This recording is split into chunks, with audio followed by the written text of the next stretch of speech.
Assalamualaikum warahmatullahi wabarakatuh. Selamat siang kepada dosen pengampu dan teman-teman sekalian. Kami dari kelompok 4, program studi teknik elektro akan mempresentasikan proyek akhir algoritma dan pemrograman kami yang berjudul Greenhouse Carbon Footprint Tracker berbasis Python. Sebelum masuk ke materi, izinkan saya memperkenalkan anggota kelompok kami. Saya sendiri, William Justiniko Panjaitan dengan NIM 251031400 sebagai moderator. Lalu rekan saya, Eh, Saya Muhammad Ridho Wahya dengan NIM 25103 Dan saya Muhammad Reski Ramadan Siregar dengan NIM 2510 3140 91. baik. Nah, ini adalah latar belakang kami. Inti dari latar belakang kami mengambil tema Eco Green ini adalah sebagai respons mahasiswa teknik elektro terhadap isu pemanasan global. Konsumsi listrik rumah tangga menyumbang emisi karbon dunia yang sangat besar karena mayoritas masih menggunakan pembangkit listrik fosil. Oleh karena itu, kami menciptakan aplikasi interaktif yang tidak hanya melacak emisi karbon atau CO2 dari alat elektronik, tetapi juga menghitung aksi nyata secara ekologis, yaitu berapa banyak pohon dewasa yang dibutuhkan untuk menyerap emisi tersebut secara seimbang.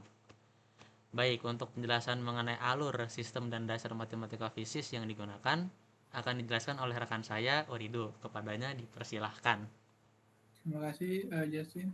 Izin minta alur flowchart-nya terlebih dahulu. Oke, baik, terima kasih.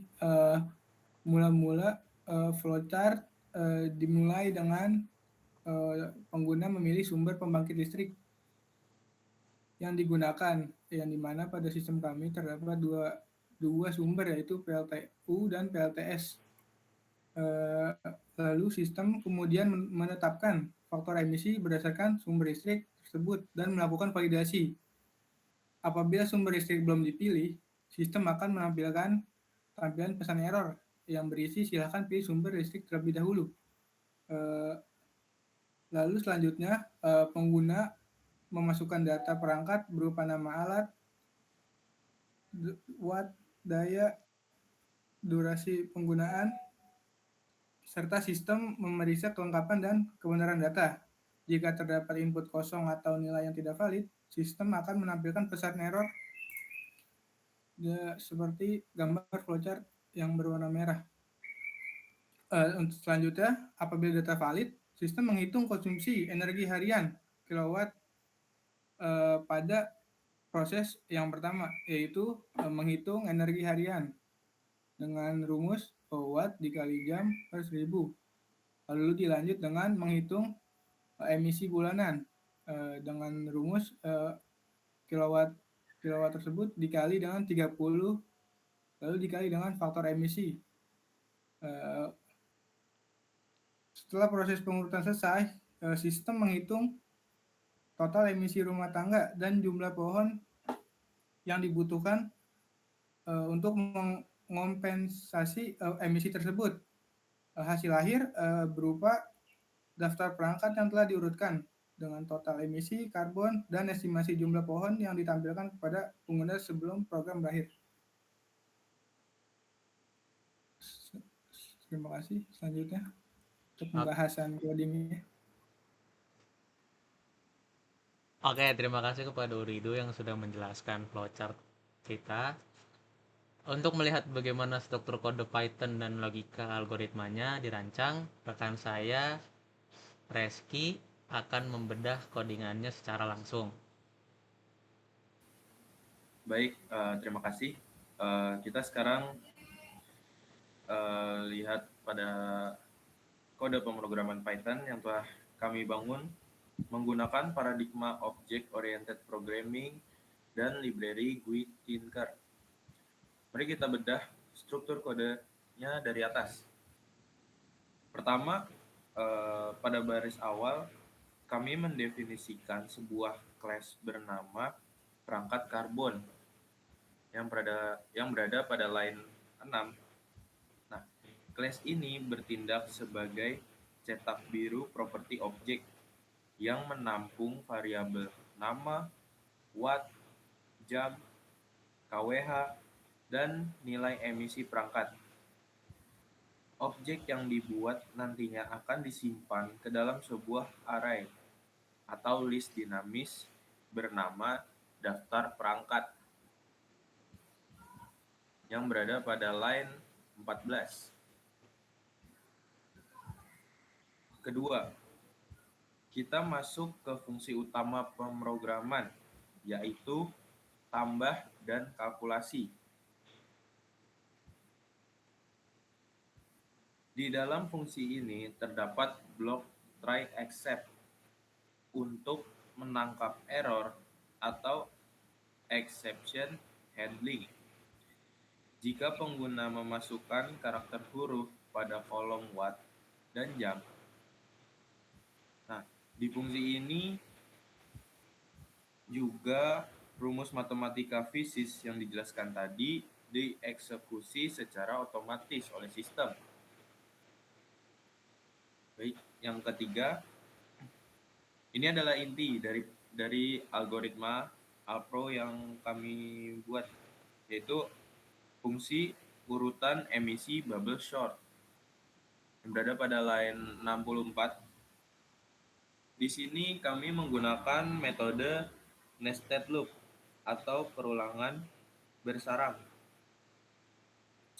Struktur for I in range dan for J in range akan membandingkan nilai properti dari dua objek yang bersebelahan. Jika indeks J lebih kecil dari indeks J plus 1, posisinya akan ditukar menggunakan teknik swapping tanpa variabel sementara. Ini menghasilkan pengurutan secara descending atau mengerucut ke bawah. Terakhir, pada fungsi perbarui tampilan GUI yang terdapat di line 71, terdapat kode matchel atau total emisi rumah. Nah, fungsi matchel sengaja kami gunakan untuk melakukan pembulatan ke atas pada jumlah pohon sebagai safety margin dalam perancangan lingkungan hidup. Sekarang mari kita jalankan programnya.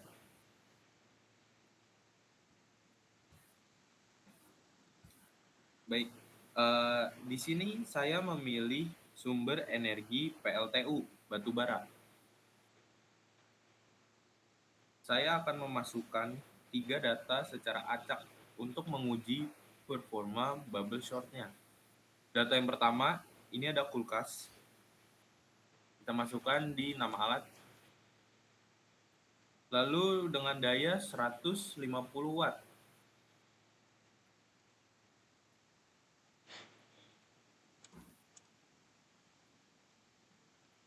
Dan untuk durasinya ini 24 jam. Lalu kita pencet hitung emisinya. Untuk data yang kedua, ini ada AC atau AC split lah. Dengan daya 800 watt. Dan durasi 10 jam. Lalu kita hitung emisi. Lalu untuk data yang ketiga, lampu LED dengan daya 15 watt dengan durasi 10 jam. Lalu kita hitung emisi kembali.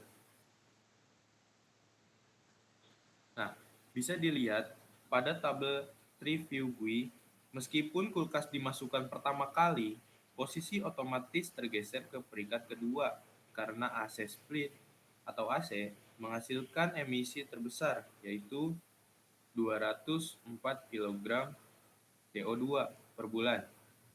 Ini membuktikan algoritma bubble sort kelompok kami bekerja sukses. Lalu di bawah kanan, sistem mengumpulkan total emisi sebesar 299,62 kg CO2 dan langsung memunculkan informasi edukatif bahwa kita membutuhkan kurang lebih 164 pohon dewasa setiap bulannya untuk menetralkan polusi udara tersebut. Baik, saya kembalikan ke moderator. Baik, terima kasih kepada Eki yang sudah menjelaskan codingan kami.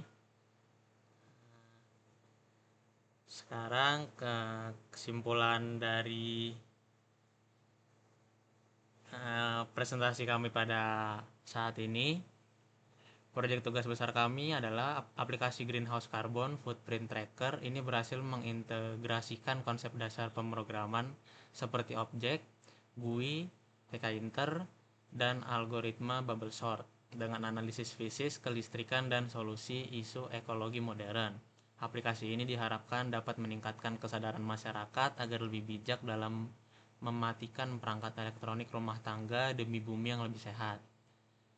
Sekian presentasi dari kelompok kami. Mohon maaf apabila ada kesalahan kata. Terima kasih atas perhatiannya. Wassalamualaikum warahmatullahi wabarakatuh.